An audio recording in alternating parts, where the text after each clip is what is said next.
NTD Sverige visar här ett specialinsatt program från China in Focus med anledning av 36-årsdagen av massakern på Himmelska fridens torg, då kinesiska studenter betalade med sina liv, samt med anledning av de förhandlingar som nu sker mellan Washington och Peking för ett nytt handelsavtal.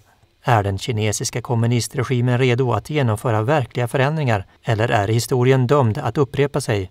Vi hör experter som analyserar historien och regimens politik fram till idag och kinesiska ungdomar och aktivister som berättar sina tankar om de ödesdigra dagarna 1989.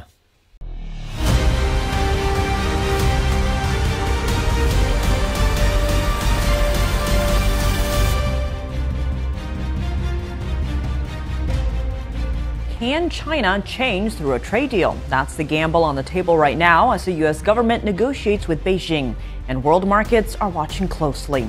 Talks of China rebalancing, reforming, or even opening up its economy once again making headlines.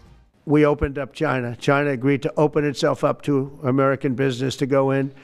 These demands echo the calls made by Chinese students in 1989.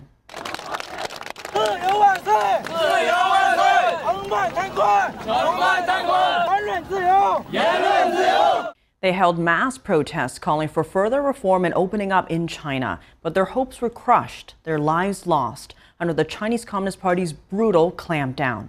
So now the question is the Chinese regime ready to change this time? As the army units approached the center of the city, they were firing into side streets, killing and injuring scores of incomprehending and unarmed men, women and children. Troops have been firing indiscriminately, but still there are thousands of people on the streets who will not move back. The bicycle rickshaws scooped up the injured. Others were shunted onto bikes and pedaled to hospital. The battle is underway, but it's being fought in the broad boulevards beyond Tiananmen Square, where civilians are confronting the troops advancing on this position and falling under heavy gunfire from the People's Army.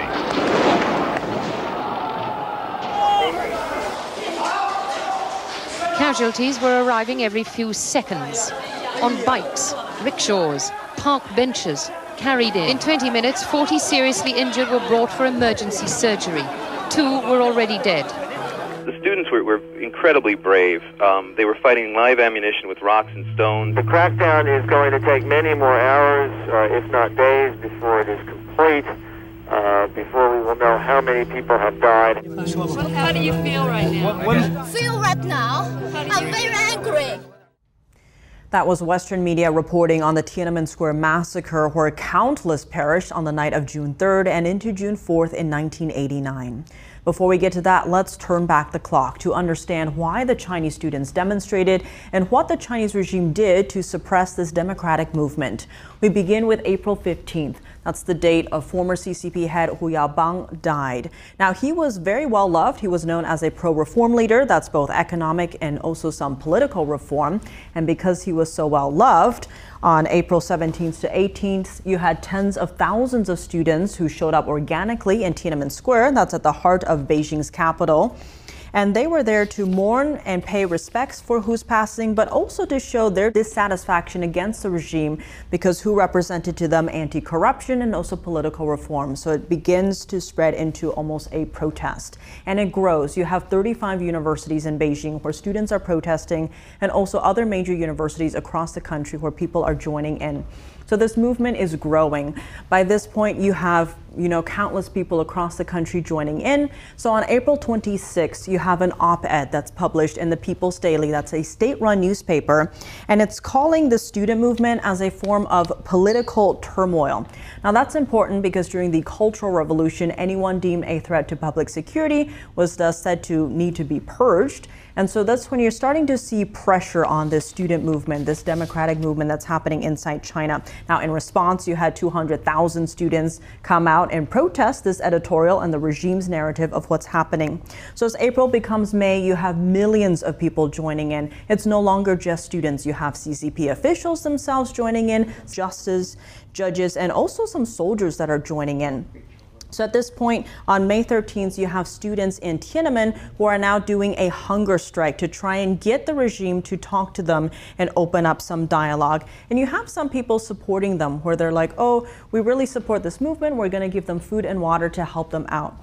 So this is putting a lot of social pressure on the regime. So on May 18th, you have then leader Li Peng meeting with the student leaders, but they're dissatisfied with what the regime is doing, so they refuse to leave. So on May 19th, is when you had then CCP head Zhao Ziyang meeting because he was sympathetic with them. And then the regime declares martial law where troops are ordered into Beijing. Now, following Zhao's purge, he gets purged from the party, you had Deng Xiaoping, who is the head of the Chinese military. He becomes the most powerful person within the Chinese Communist Party. So he's now effectively calling the shots. Because he controls the military, he now orders the military, the tanks and the soldiers, to open fire on the night of June 3rd. So this is to fire on any students and also protesters who are on their way. And that marks the beginning of the massacre. Many were killed this night. It continues. The massacre continues through June 4th, where many more are killed. Even some Beijing residents who are inside their homes, they get hit or killed by stray bullets. Now, the true death toll to this day is still unknown. Some are saying it's in the hundreds. Some say even up to 10,000. We still don't know that true number. Now, as the massacre continues, on June 5th, the regime calls for a nationwide campaign to arrest the student leaders or demonstrators. And some of them were actually sentenced to the death penalty, all for calling for democracy. Others are still in jail to this very day, 36 years later. So that's what was launched on June 5th. These Chinese students fought for democracy and freedom. They believed that the Chinese regime would listen to them and bring about changes. But they were met with tanks and gunfire. 36 years later, half their demands shifted over time. Feng Zhen is a Chinese activist and lifelong athlete. On June 4th, 1989, Feng was among the students cruelly overrun by army tanks during the Tiananmen Square protests. After he pushed a young female student to safety, a tank crushed both his legs, leading to a double amputation. Feng currently serves as the president of the Chinese Democracy Education Foundation. Looking back, 36 years have passed. Most of those demands haven't really changed much. Looking at the current situation in China, if a large-scale student movement were to happen again today, I believe the demands wouldn't be very different from what we had back then. This shows that the Chinese Communist Party's dictatorial and authoritarian model of rule hasn't changed in 36 years. So our basic demands for freedom, democracy, human rights, and rule of law are still what people in China long for today. Within 6 months of the Tiananmen Square massacre in 1989, President George H.W. Bush secretly sent envoys to China twice to keep the door open with Beijing.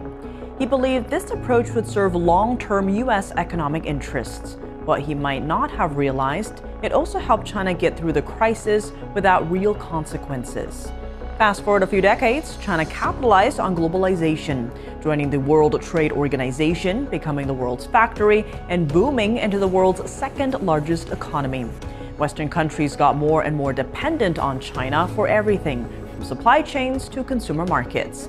That dependency turned into a big security concern during the COVID-19 pandemic, when China stockpiled crucial medical gear like masks and ventilators for itself. After that, many Western countries started trying to de-risk, meaning they wanted to rely less on China. Now, with President Trump back in the White House, he's hitting China with steep tariffs to counter unfair trade and pressure China to open up its markets. Right now, there's a temporary trade truce between the U.S. and China, but can they hammer out a lasting deal in the next 90 days? That remains an open question. I think Western politicians are, of course, driven by their own interests. They tend to apply their own logic to interpret the CCP regime and its system, but that logic doesn't really work. Because China under the CCP isn't a normal society in the way the West defines it. It's not a standard society anymore after so many years of authoritarian rule. China's strategy toward the West is also deceptive. Hide my strength strength bide my time. In order to secure deals, it simply lies. Whether those agreements will be honored later is another matter. The Communist Party has always operated this way without any ethical boundaries, nor does it feel any moral pressure. They don't care about keeping promises, and so what if they don't keep them? Nothing happens. So if the West continues to engage with the CCP using Western logic, it will always be at a disadvantage. It will lose. Just now, Feng noted the regime's strategy called hide and abide, deceiving the West to achieve its own goals, adding that if the U.S. continues to engage the CCP using Western logic, it will lose. Here to help us understand American policy towards China over the years is longtime China expert, the Honorable Stephen Yates. He served as Deputy National Security Advisor to Vice President Dick Cheney. He witnessed firsthand the shift from engaging with China in the hopes of liberalizing the country to what that engagement policy has cost America. Steve, thank you so much for joining us. Now we're hearing calls from this administration for China to reform, rebalance its economy, even open up its economy. Now, if past is prologue, and given the events that went down on June 4th, 1989, how likely is China to change this time around? Roughly from 1989 to 1991, when you look at China and Russia as bookends, the Soviet Union dissolving.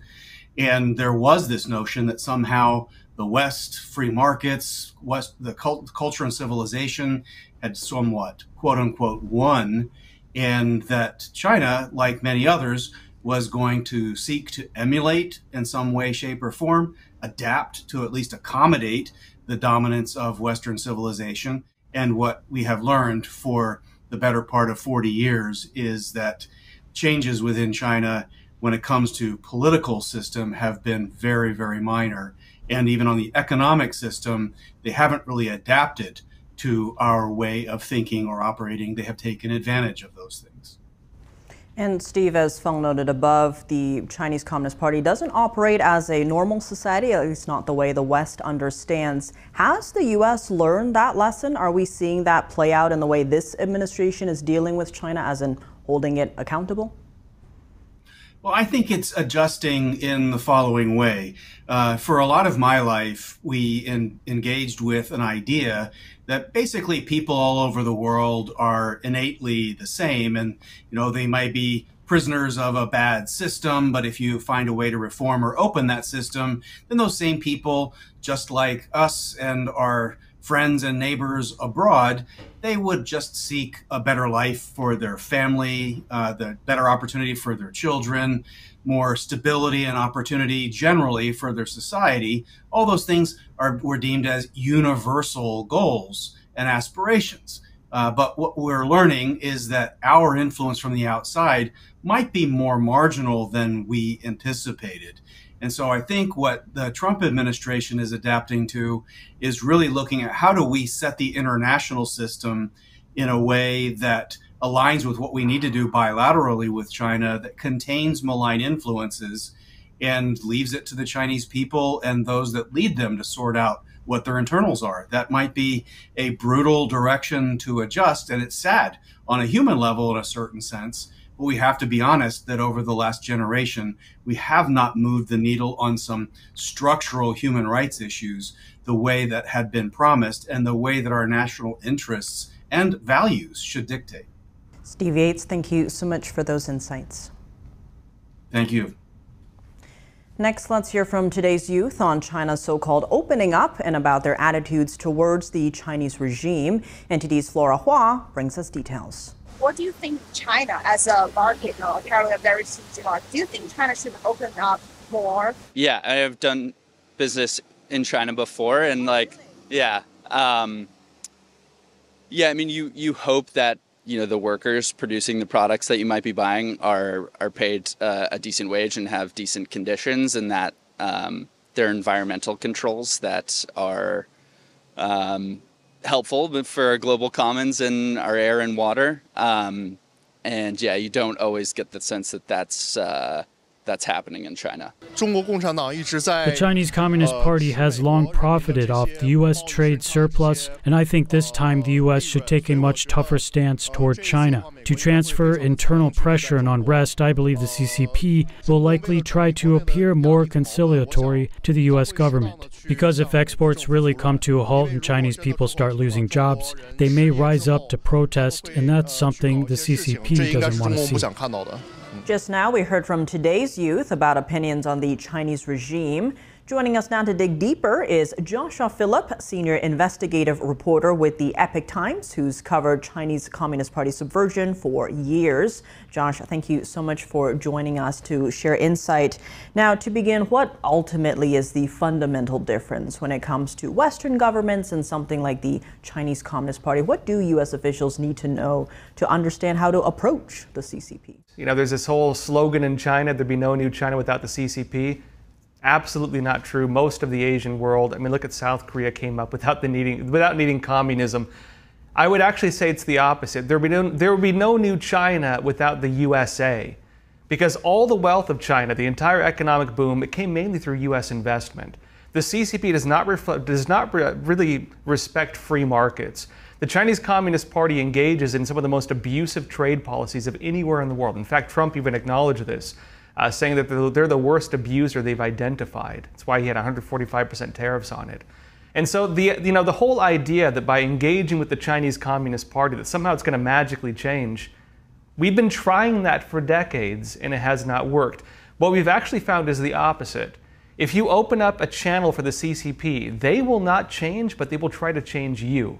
So should the U.S. just not deal with it, or how should U.S. officials approach this? I wonder sometimes if we've lost our minds thinking the CCP is going to change when again, experience has shown repeatedly, no, it does not. Even internally, the CCP regards this as its #1 enemy. Its own doctrine says they cannot coexist in the same world as the United States. Every action they take diplomatically and globally is to undermine the United States. They say this behind closed doors, they say it in the open, they say it in their military doctrine, and somehow we still think that they don't really mean what they say. But then actions, I'd say, speak louder than words, and every one of those also is to undermine the United States. Why do we open the door for this when we know they're doing it? All right, Josh, as always, thank you so much for your insights. Hey, pleasure, thank you. Coming up, a young Chinese billionaire almost lost it all over a tank-shaped ice cream.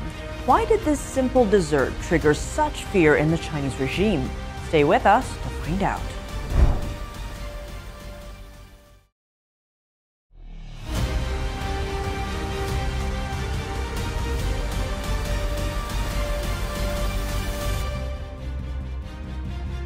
Welcome back. Now the story of a young Chinese celebrity that almost lost it all after accidentally getting a little too close to the Chinese regime's red line. This young man's name is Li Jiaqi. He's a Chinese social media personality known for his watch and shop live stream. To get a sense of scale for his success, he once sold more than $600 million worth of products via live stream in a single day. But 2 years ago, his career went from a raging success to a nightmare, all because he promoted an ice cream dessert that looks like a miniature tank. The problematic ice cream bar appeared on his live stream one day before the anniversary of the June 4th Tiananmen massacre. The date is considered a deeply sensitive red line by the Chinese regime. 就我们这还算好的，因为推测的他们还有坦克突突。什么？坦克突突。 After showcasing the tank-shaped ice cream treat, Li Jiaqi stopped live streaming for more than 3 months. Speculation roared at the time, with social media posts questioning whether Li's live streams were cut off by Chinese internet regulators. Around the same time, Chinese authorities also issued regulations for live streamers, warning them to not touch on topics considered sensitive by the Chinese regime, and saying that violators would face consequences like having their accounts banned or even criminal punishment. The sensitive topic Li may have ventured too close to, the 1989 Tiananmen Square massacre. Many Westerners learned of the tragedy through this image, known as the Tank Man. For decades, information about it has been censored across China. Keywords like June 4th, Tank Man, and the Tiananmen massacre are scrubbed from the Chinese web. Because of it, much of China's younger generations, like Li Jiaqi and his fans, are completely unaware of the Chinese regime's massacre. And some of those young people say they'd rather remain unaware. And to be honest, if I wasn't studying abroad and I'm just living in China, not knowing them wouldn't bother me. And now, even I know them and I realize that I couldn't have learned about these back in China, it still doesn't really bother me. For decades, the Chinese Communist Party has enforced strict information censorship and brainwashing education on the Chinese people.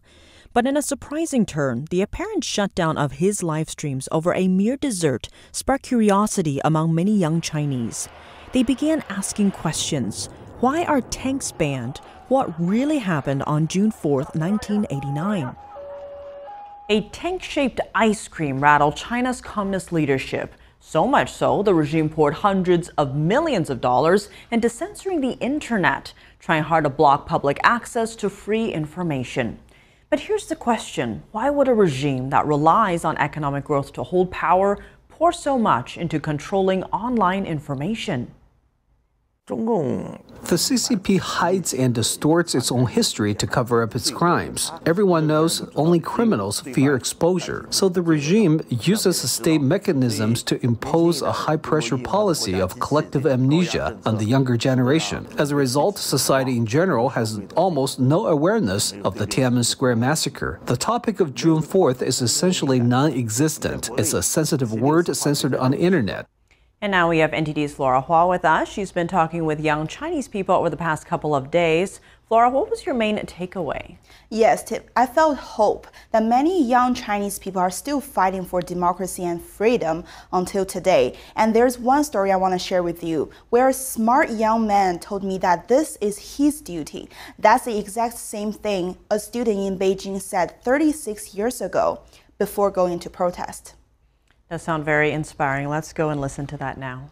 The Chinese Communist Party, as what you just described, is tightening its control over its own people and suppressing its own people.